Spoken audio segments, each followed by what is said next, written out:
moving right along with this rear end fabrication work, the next thing I got to do to this is I got to weld some brake line tabs onto it. Where are they? Right here.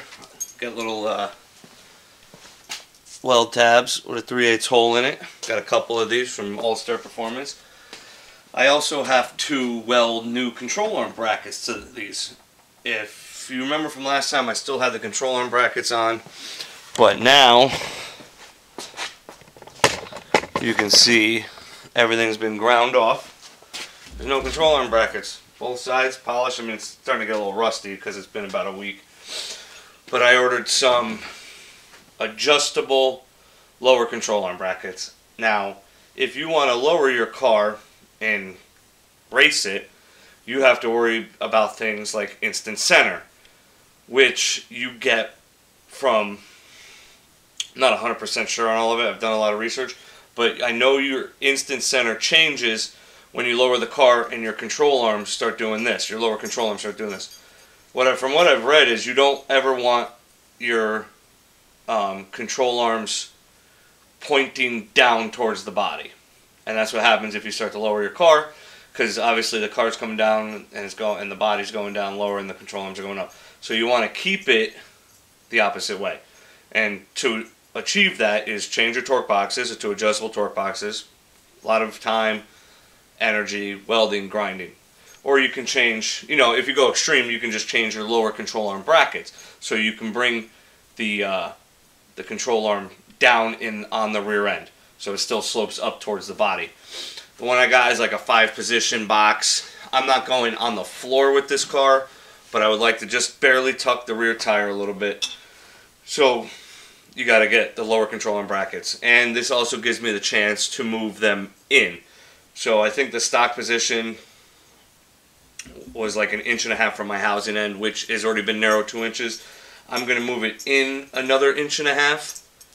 So once I do that 1.5 inches in, I won't even have to run offset adjustable lower control arms. I can just run regular double-ended spherical control arms, and that's it, be done.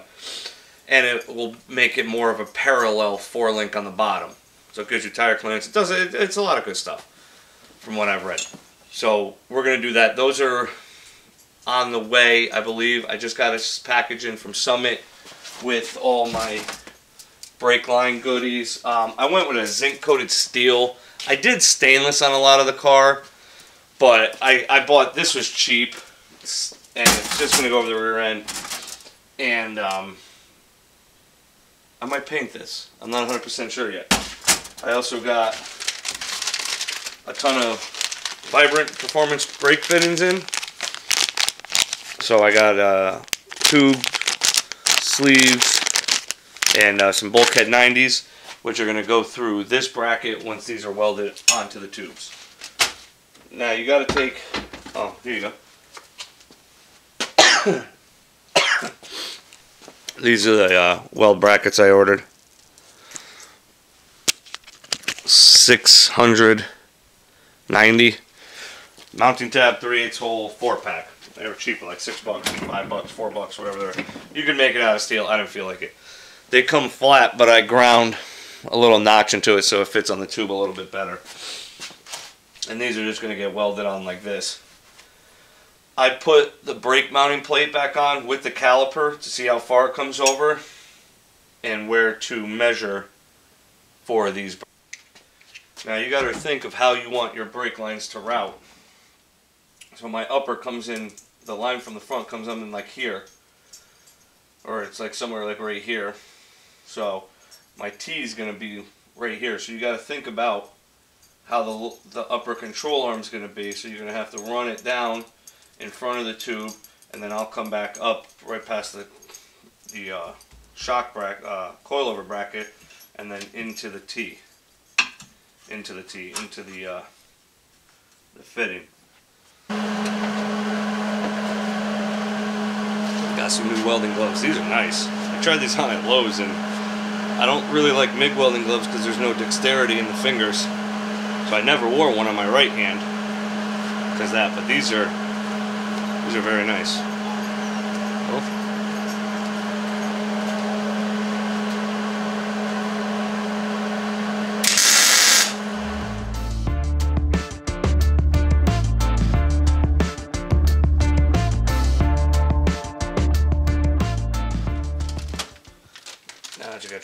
tabs. Well done. With these little -3 90-degree bulkhead. So for you that don't know how to make brake lines, it's really simple. You just cut it. You gotta use these, like a little deep burr tool in the end, because when you cut it, there you go, really small.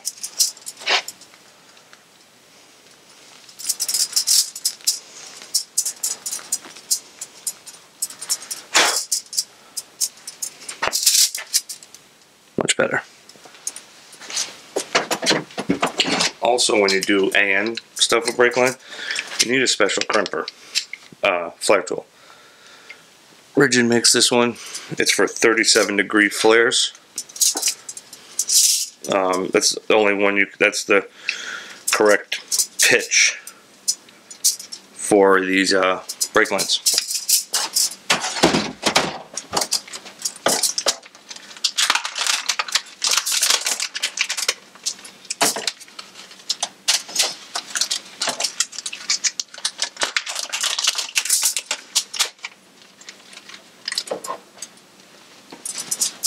Well, there's your components for it. You got a sleeve and a nut. Nut on first.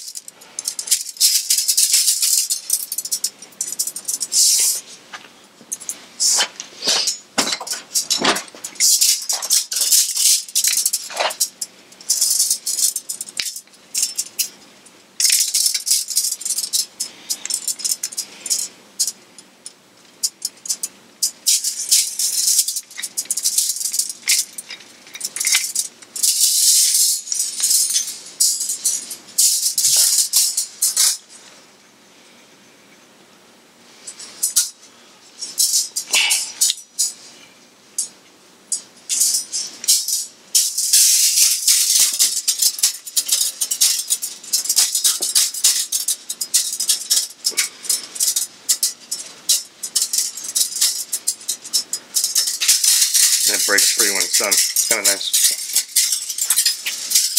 What's annoying is this brake line.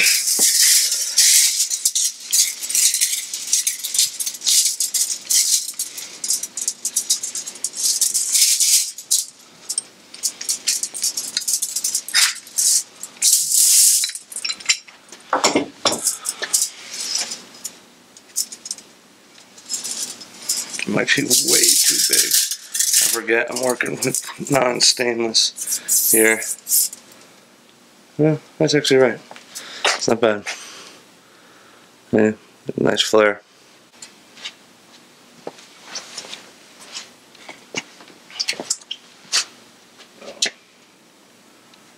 Bend it there.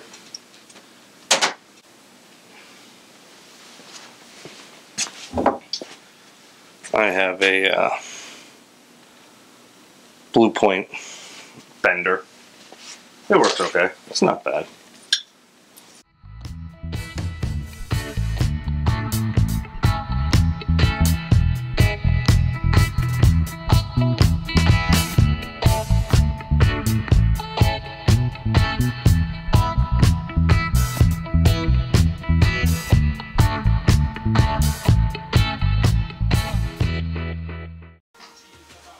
Alright, I didn't want to bore you with making this brake line, and it wasn't my first attempt. Here's two of the other ones I tried to make, and they just didn't come out the way I wanted them. This one came out much better. The only thing I got to do is bend this up or down a little bit closer to the housing, and I think I'm going to weld a tab right here and get a brake line clamp just to hold it solid and sturdy. But that's one brake line. I mean, don't get me wrong, I'm not great at making brake lines, and this probably took me a solid hour and a half to make and, you know, to screw up, but this side's done. I really can't I'm gonna start the other side. I'm gonna try to mimic this, but I don't know how well that's gonna go. Also, a big thing is make sure you got your control arms, and obviously they're not gonna ever get to this point in the car, but I didn't want any contact in case, you know, this thing stands up and tweaks and lands hard and it fucking pops that line. That would suck. So I made sure it was completely out of the way of the control arm. Now I'm going to start making the other one.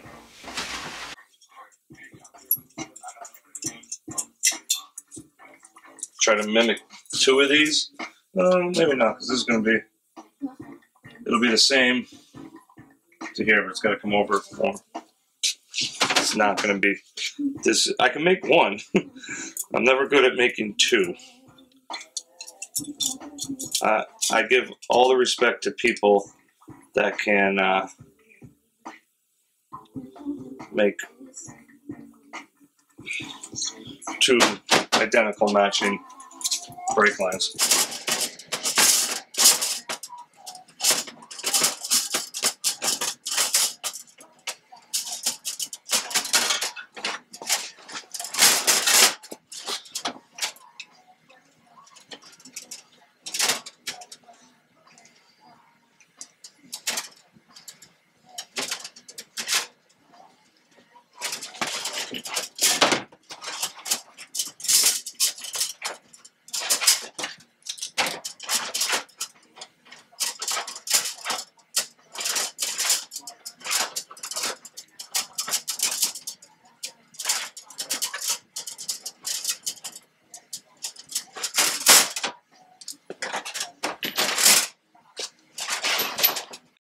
Alright guys, in the middle of making that video, we had a pretty significant storm come through, well, might as well be my backyard, through my neighborhood. They call it a macro burst, and for those who don't know, like I didn't know before this, a macro burst is like a tornado, but much, much worse. So, that happened last Tuesday. I just got my power back 36 hours ago, and we've been working, damn, private jet, never seen that flying over. We've been working non-stop, trying to get my property back in order. Made it pretty out unscathed. The house, a little bit of damage, my boat, a little bit of damage, truck, a little bit of damage, but it could have been much, much worse. So I'll show you, this is my backyard. A lot of it's already been cut up. A lot of the brush has already been humped up front. I mean, this video will never do it justice. We had 110 mile-an-hour winds coming through. You can still see the stuff plastered on the back of the house. But that oak was about 100 feet tall. It's about 5 foot thick at the base. And that's down. I've already started cutting wood. I had a pile in my front yard. We cut up another oak in the front yard, and I just gave it all away because I didn't feel like dealing with it. There's more that fell on the boat. My new mailbox, because the old one got crushed.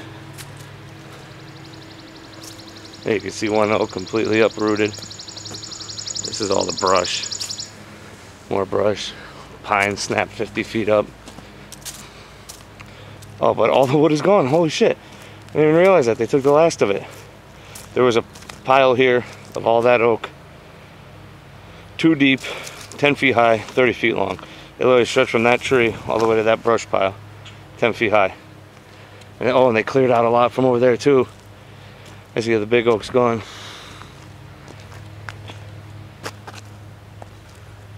But yeah, you can see how bad it is. Fucking destroyed my driveway. I mean, my driveway wasn't great, but it's even worse now. Where the fuck did that just branch come from? That's fucking new.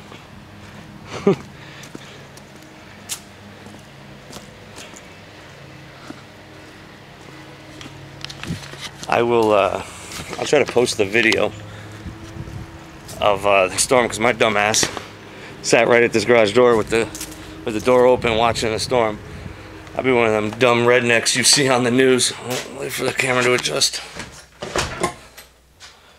Just out here. One of those dumb rednecks you see on the news that got blown away because he was watching a storm. But we ran on generator for about a week. It gets tiring. It gets tiring real fast hearing that thing. Not being able to use. I use a lot. It's a pretty big one, but anyway, I did. Now that we got my power back, I have ordered a couple parts. My lower control arm brackets are en route. I don't have a mailbox, so the mail was delayed for about 4 or 5 days while the road was blocked. My brace kit's en route, and I got to go buy a piece of 1.25" tube to weld on the bottom, and then I'll get it straightened. But then I'll wrap up this video with that. I finished the other brake line, so you can see how all the brake lines go now. So what I'm doing is I'm taking a drilled right there. See the hole? I'm going to drill another one here. It's a perfect spot to put a clamp.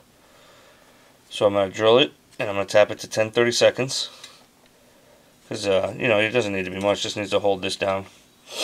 Shape it. And I'm going to tap it and put a brake line clamp right there to hold this so it doesn't move. And I'm going to do the same on the other side. So once those brackets come in the mail, they should be here by this weekend. I will finish filming and I'll try to get this video up for you guys, alright?